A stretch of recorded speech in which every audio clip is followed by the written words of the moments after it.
Ingi sækir á hann og Hlynur hreinsa boltan fram völlinn. Kristinn Freyr tekur hann stórkostlega niður þarna en fær síðan pressuna frá Gísla. Líkarnir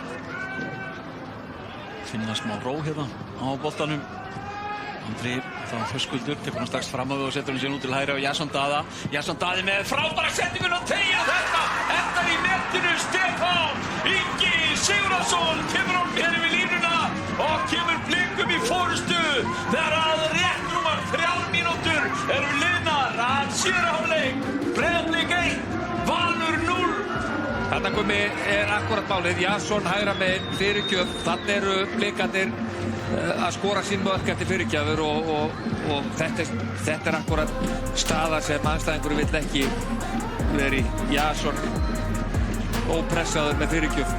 Sjáum að Hlynur Freyr, hann rennir sér hérna á boltan og boltinn svona deyr fyrir framann Stefán sem að þarf bara að ýta honum yfir línuna en